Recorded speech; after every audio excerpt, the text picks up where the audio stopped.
안녕하세요. 다이캐기 유튜버 최대일, 밴쿠버 최대일 리얼터 인사드립니다.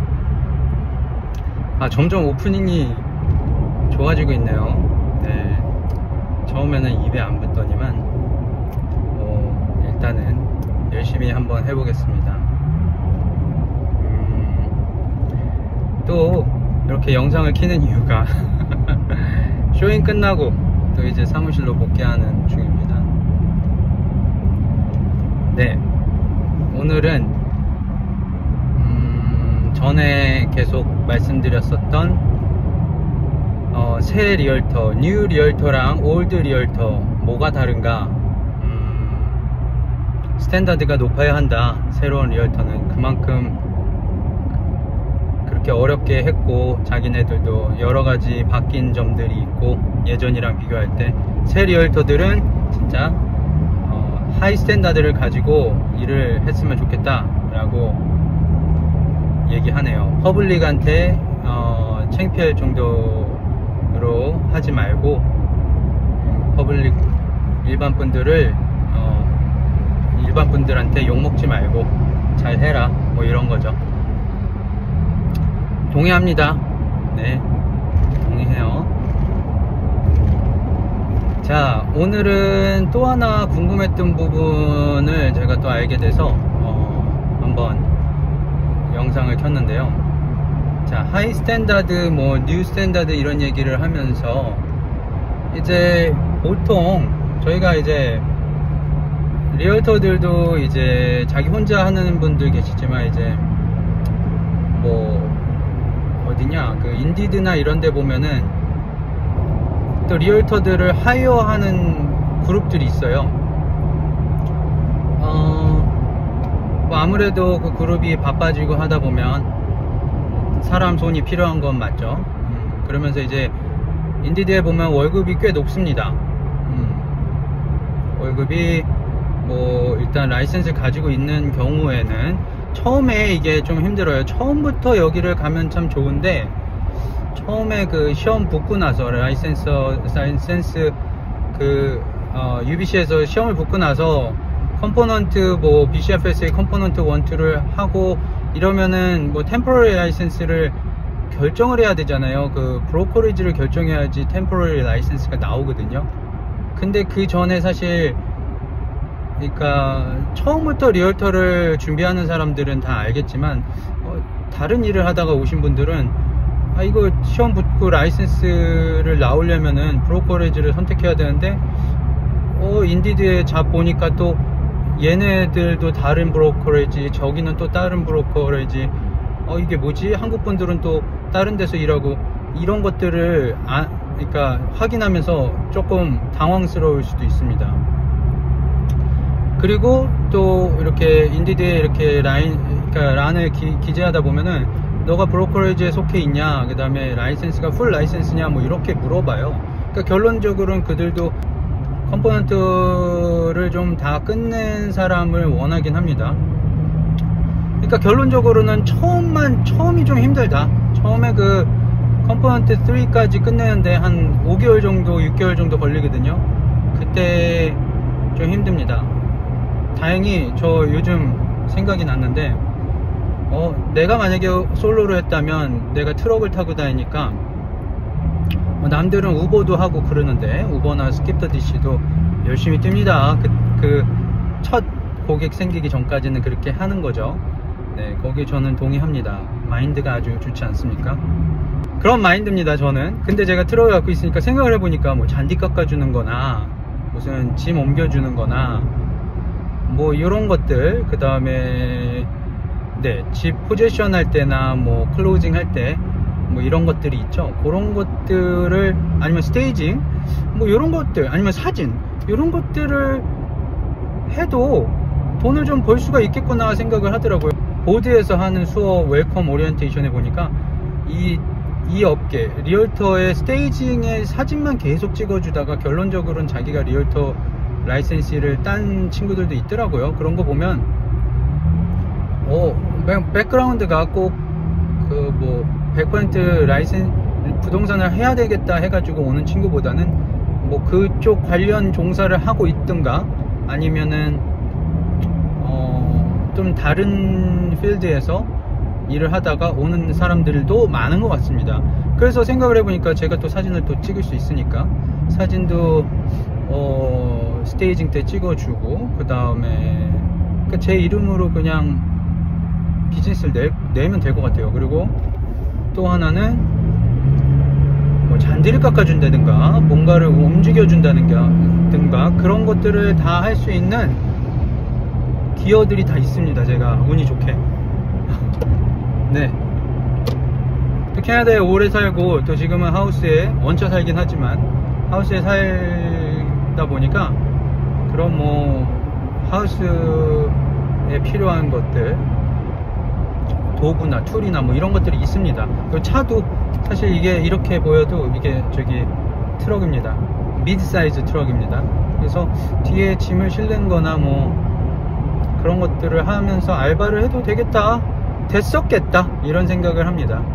이제 인디드를 이제 보시다 보면 여러분들이 이제 어플라이를 하는 과정 속에서, 아니면 어플라이 하기 전에 BC 라이센스만 원한다라고 돼 있는 데가 있어요. 그래서 CREA가 Korea라는 데인데 거기가 Canadian Real Estate Association이거든요. 그러면은 분명히 저희가 웹폼도 쓰고 무슨 서류를 코리아에서 만든 거를 저희가 쓰는데 왜 말은 캐나다 리얼 부동산 협회 이렇게 말은 해놓고 왜 또 저분들은 또 저희를 고용하는 입장에서는 또 그룹들은 BC 라이센스, UBC 라이센스만 원했을까? 이유는 간단합니다. 사실 다른 주에 BC주가 조금 BCFSA가 관여를 하면서 금융감독원이 이제 UBC도 이제 에듀케이션을 내면서 BCFSA에도 관여를 하면서 모든 이런 그런 이렇게 협회들이 이렇게 저희를 이렇게 관리를 하는 거죠. 그러다 보니까 이제 그 요구하는 거나 그 스탠다드가 굉장히 높아졌다고 생각하시면 돼요. 시험도 어렵고, 그리고 BC는 프로퍼리 매니징이랑 그 다음에 뭐 몰기지 브로커랑 그 다음에 트레이딩 라이센스가 다 따로 있습니다.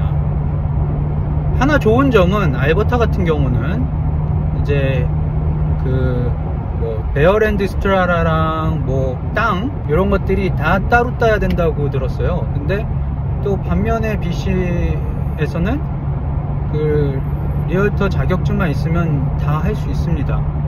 그런 트레이딩 면에서는 다 할 수 있어요. 물론 어느 정도 많이 해봐야지 전문성이 생기겠지만 일단은 다 하는 걸로 되어 있습니다. 대신 프로퍼리 매니징이랑 그 다음에 몰기지 브로커나 뭐 이런 쪽은 하면 안 됩니다. 뭐 그게 자기가 자격증이 있어서 그 자격증도 있어서 하는 건 괜찮지만 자격증이 없이는 안 되는 걸로 알고 있어요. 어쨌든 저는 지금 트레이딩 라이센스이기 때문에 처음에 의아했어요. 왜 BC에서 라이센스 받는 사람만 원하지? 아니면 왜 UBC 그거를 들은 그쪽 수업을 들어가지고 딴 사람을 원하지? 그렇다고 뭐 다른 수업이 있냐? 그것도 아니에요. BC는 무조건 UBC 사우더라는 그 비즈니스 스쿨에서 나오는 그 서티피케이션을 따기 위한 하나의 과정을 맞춰야 됩니다. 그 다음에 시험 보고 붙으면 그 다음에 이제 금융감독원 BCFSA에서 이제 또 다른 수업을 이제 하는 거죠. 이 수업은 보통 에틱이나 뭐 탈세나 뭐 여러가지 이런 위험 요소가 퍼블릭한테 끼칠 수 있는 위험 요소가 많은 것들을 하지 말라고 가리키는 수업들입니다. 리콰이어먼트죠. 그리고 BCFSA가 저희의 라이센스를 주기 때문에 꼭 들어야 되긴 합니다. 맨디토리로. 자, 그러면 왜 이런 것들을 원하냐 라고 생각했을 때 이게 아까 말씀드렸듯이 CREA, 저희가 캐나다 부동산 협회에 속해 있지 않습니까? BC긴 하지만 BC는 주예요. 그러니까 한마디로 말하면 서울특별시 아니면은 인천특별시인가요? 인천도 이제, 그리고 뭐 강원도 뭐 이렇게 해서, 그러니까 경기도 뭐 이런 도가 다른 건데 도마다 이제 하도 도가 크니까 룰도 다르고 그러는데요. BC라는 주, BC 도 뭐 이렇게 생각하시면 됩니다. 네, 여기서는 이제 자기네들이 스탠다드를 올리겠다 이렇게 해가지고 하여튼 굉장히 어렵습니다. 다른 주보다. 근데 보통 다른 주에서 이렇게 이사를 오시는 경우나 혹은 BC주에서 다른 주로 가야 되는 경우가 생길 수도 있잖아요. 뭐 사람 일은 모르니까요, 인생은. 아니면 또 다른 주에서 여기가 또 이제 부동산 마켓이 좋으니까 또 일로 옮기고 그러시는 분들이 계시는 걸로 알고 있어요. 네, 외국분들 그렇고 한국분들 그렇고. 근데 이제 그분들은 이제 라이센스는 있는데 그냥 리퀘어먼트만 몇 개 더 들어가지고 라이센스를 이제 BC주로 바꾸는 건데, 이제 그러다 보니까 거기서 배운 거나 여기 배운 거나 거기서 원하는 퀄리피케이션이나 스탠다드가 BC랑 또 다르다 보니까 아무래도 본인이 처음에 땄던 거 배운 거, 그 다음에 본인이 프랙티스 했던 그런 쪽의 스탠다드를 따르게 될 수도 있죠. 그러니까 부동산을 하는 데에는 어려움이 전혀 없을 거라고 저는 믿어 의심치 않습니다. 왜냐면 그만큼 경험도 있었고 또 여기 와서 또 자기가 어떻게 하는지 아니까. 부동산 하는 것 자체에는 별 문제가 되는 것 같지는 않은데 이제 본인이 스스로 하면 전혀 상관이 없죠. 근데 이게 BC 라이센스가 아니고 다른 데에 이제 들어가려고 하거나 그룹에 들어가려고 하면 조금 걸러지는 그런 하나의 수단으로 쓰이는 것 같아요. 여러분 모르셨죠? 집 사시면서 그분이 이제 BC 라이센스인지 그리고 아니면 다른 주 라이센스인지 몰랐죠. 그리고 또 나이 드신 분들이 보통 이제 10년 이상 되신 15년 이상 되신 분들이 사실 라이센스 경험은 많아요. 부동산 그냥 뭐 서당계 3년이면 풍원인데 10몇 년을 하셨으면 뭐 자다가도 다 알겠죠. 근데 어쩌면 이제 이건 제 말이 아니고 보드 협회에서 얘기하는 건데 그분들이 다 하이 스탠다드를 갖고 있는 건 아닐 수도 있다. 우리가 그것을 개혁하려고 한다라고 했어요. 새로운 라이센시들을 통해서. 네, 분명히 문제가 있었던 부분들이 있습니다. 심지어는 저희 BCFSA에서 하지 말라는 그런 예시에서 자랑스럽게도 저희 한국인 리얼터 올드댐 리얼터 분이 사건이 기재도 되어 있습니다. 모르셨죠? 그러니까 꼭 나이를 많이 드시고 그 다음에 뭐 경험이 많다고 해서 경험은 많을지 모르겠지만 그 금융감독원이나 이런 데서 지켜달라고 하는 그런 스탠다드를 안 지킬 확률이 좀 있다 이렇게 말씀드리고요. 뭐 그렇다고 우리 새 리얼터들은 또 뭐 다 지키냐? 그건 이제 각자 양심이겠죠. 이미 하지 말라고 했는데 하는 거는 뭐. 네, 하여튼 오늘은 그 얘기를 좀 해보고 싶었습니다. 저희가 뉴 라이센시들이 스탠다드가 높다. 아주 그냥 이런 얘기를 하면서 제 스스로가 자랑스러운 거는 뭐일까요? 네, 하여간 오늘은 그냥 쓸데없는 얘기라고 생각해 주시고요. 그냥 길에서 허비한 시간이 너무 많아서 이런 얘기도 잠깐 해드렸습니다. 다음에 또 좋은 주제로 또 찾아뵐게요. 구독과 좋아요 꼭 누르고 보고 계시죠? 네, 들어가세요.